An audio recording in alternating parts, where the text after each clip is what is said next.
Grand Rising, I pray that you have said your prayers and read your Bible. It's important. It'll make your day go much better, I promise. So let's get back to the story. So, being with grandparents, I'm not a fan. I mean, granddaddy, of course, but grandmother, mm-mm. But on Sundays was the cheapest time to speak to someone long distance. So, Dad used to call every Sunday. And it was in the evening when he called because it was even cheaper when it was later in the day. So every Sunday I'm telling him, I want to come stay with you. When are you coming to get me? That's constantly what I'm saying to him. And I guess I said it enough to where he had made a decision. Normally when he visited, it was during the December because my birthday's in December and he would always come for Christmas. So this time it was not Christmas. It was during the summer. And he came to visit. And I'm like, what? This was exciting. I already knew how it was going down because whenever he came to visit, we got to do whatever I wanted to do, and he bought me whatever I wanted. So, I'm in heaven. This is it. But this time, yes, we did go shopping and we did go do some things. But he said he wanted me to meet someone. He said when I was a little boy, she was really nice to me. And he used to cut her grass and do little odds and ends at her house. And he wanted me to meet her. Okay, let's go meet her. Her name was Mary Lee Comer. So we go. She doesn't live too far from my grandparents. We go over to her house. She had a nice house. It wasn't as big as my grandparents' house, but she had a nice house. Um, so we go over there, and when adults were speaking back in the day, children left the room. So I went out on the porch and I was playing with the little boy that lived across the street. I think he had autism or something. He didn't talk, but he would play with you. So we were playing, running around the yard, and my my father and Mary are in there talking. I don't know what they're saying, but I knew it was taking a while. They were in the living room at first, and then I could tell that they were in the kitchen because Mary was cooking, and you could smell it. The food, Mary could cook. Ooh, that woman could cook. My grandmother wasn't a bad cook. My grandfather was good at it too. But Mary, that woman could cook. And she could bake. So she's cooking. And so now she comes out on the porch. The little boy goes home. He lived right across the street. She asked me if I was hungry. Yes, ma'am, I am hungry. Even if I wasn't hungry, I am hungry. She takes me in and she gets me something to eat. Well, as I'm coming through the front door, my dad's going out the side door. And I'm like, well, where's my dad? He'll be right back. So I'm eating. This food is so good. And then she baked a pie or cake, I think it was. So I'm eating that too. And I'm in heaven. This woman can cook. This is amazing. But it's starting to get dark and I'm wondering where he's at. She's like, he'll be back. So I go to the den and I'm watching TV with her. So someone comes to the door. So immediately I'm thinking it's my dad. She tells me to wait here. She goes in and to answer the door. He didn't come through the side door, he came through the front door. And they're whispering, so I can't really tell if it's him or not. So I'm getting closer and closer to the door because I'm trying to see if it's him because I'm ready to go. And I can hear it is him. So I go in there and I'm like, are you ready to go, Daddy? Are you ready? And he's like, well, let me talk to you for a minute.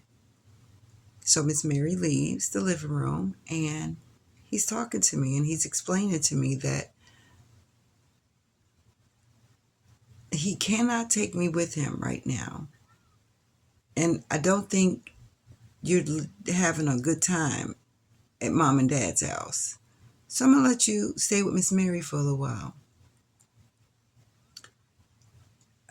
I mean, I don't really have a choice. I don't want to because I don't know her.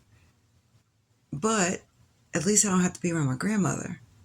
But I will miss my granddaddy. Can I visit them? Will they be able to visit me? He said no. Well, why not? Why can't my granddaddy at least visit? Grandma could stay home, but why can't I see my granddaddy? And he said, it's just not something that can happen. Okay. So he leaves.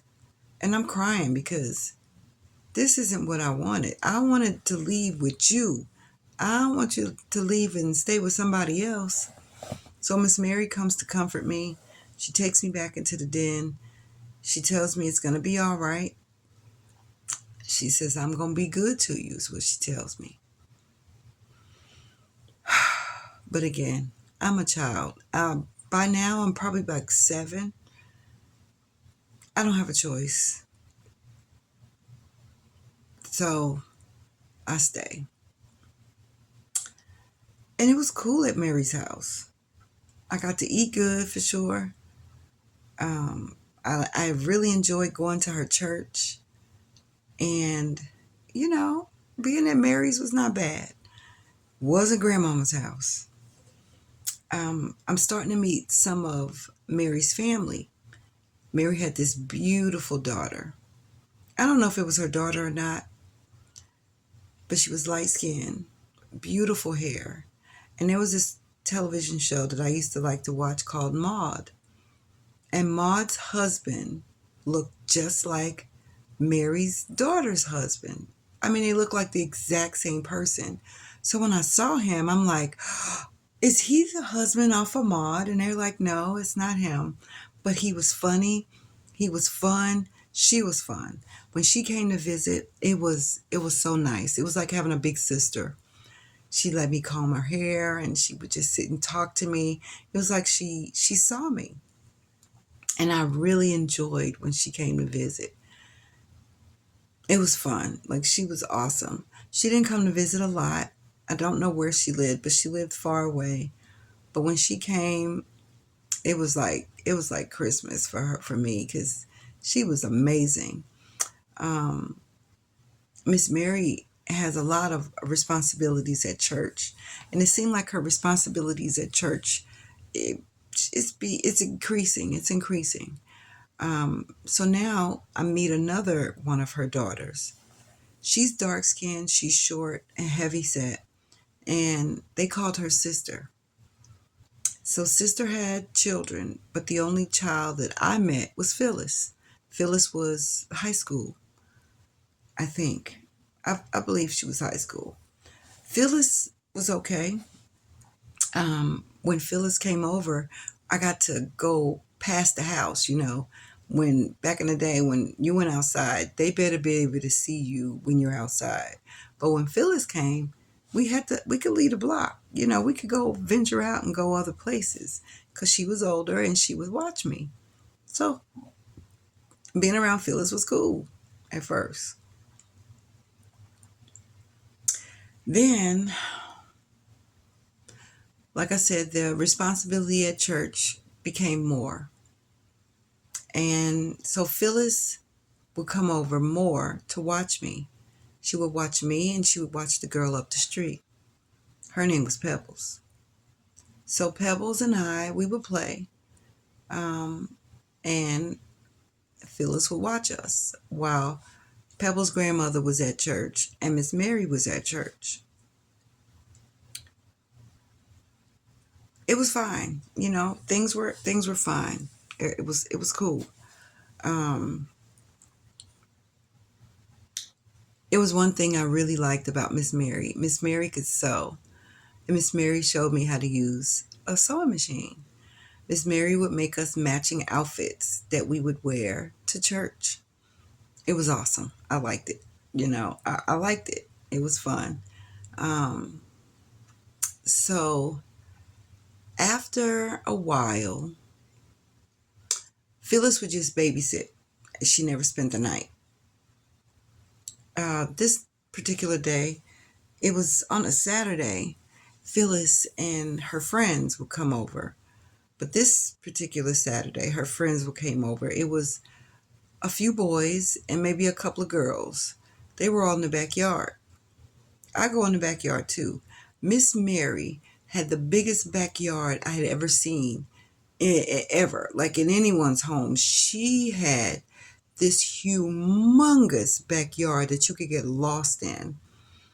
And so Phyllis and her friends were out in the back playing. Well, I'm by myself, so I want to play too. So I go back there with Phyllis and them. This particular time, though,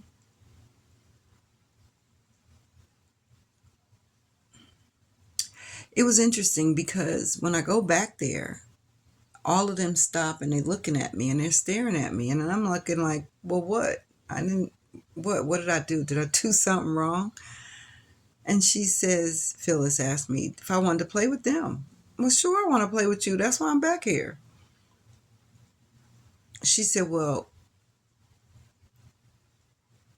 we're playing a game and the boys are chasing us.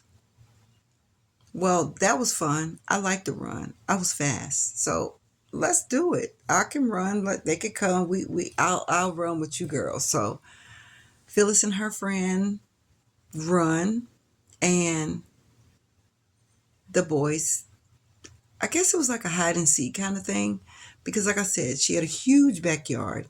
And in the very far back, excuse me, in the very far back, there were a bunch of trees and stuff. It was where I used to go when I played house. It was like a little small clearing, but it was like bushes around, and it was almost like a house. I can go under there and I pretend I was in a house. They had these little trees with these little green and red berries on it. Excuse me. So when I played house, I used to go back there and I used to take those little beads and stuff and we cook and pretend that I'm cooking or whatever. So that's where we go, the girls and I. We go back there and we're hiding. My goodness, excuse me, from the boys. Well, the boys find us, so we're running. And initially, the boys were chasing them. Then all of a sudden, I think it was like three of them, their focus turned towards me and they caught me. Oh, I'm just laughing. And it was funny because they caught me. No big deal. So they take me to, I guess it was like hide and seek. They took me to home base and they tell me to wait. So I'm caught. So I have to wait. But then Phyllis and the girls come over.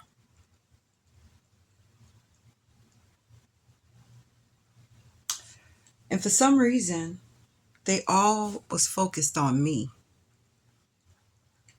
And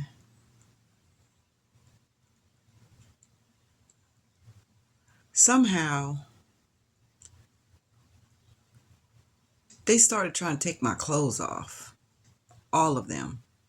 The boys started it, and then the girls were trying to help. But I thought they were trying to help me. I thought they were trying to get the boys off of me, but that wasn't it. They were trying to take my clothes off. I was so confused, like, what what kind of hide and seek game is this? I don't like this. So I'm starting to fight. Because why are you trying to take my clothes off?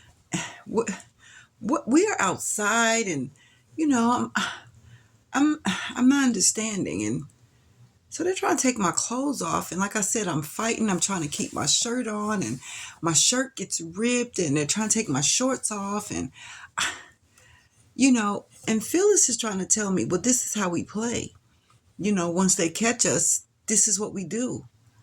Well, then they should be trying to catch you and leave me alone. I don't want to play this game. I don't like this game. So I'm fighting, and I get punched in the face. And when I get punched in the face, everything stops because now I have a bruise, and Phyllis know she's going to be in trouble because I have a bruise on my face. And she's got to explain it. And she's also going to have to explain, why is my shirt ripped? I am terrified right now because why are they trying to take my clothes off? What is happening here?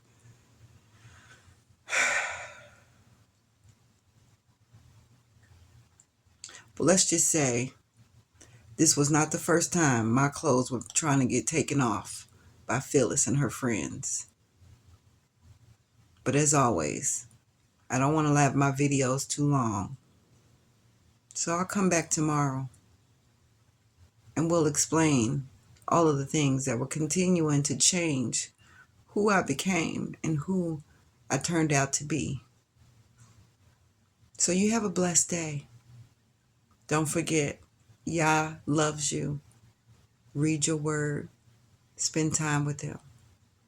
It'll make your day go much better. Have a blessed day.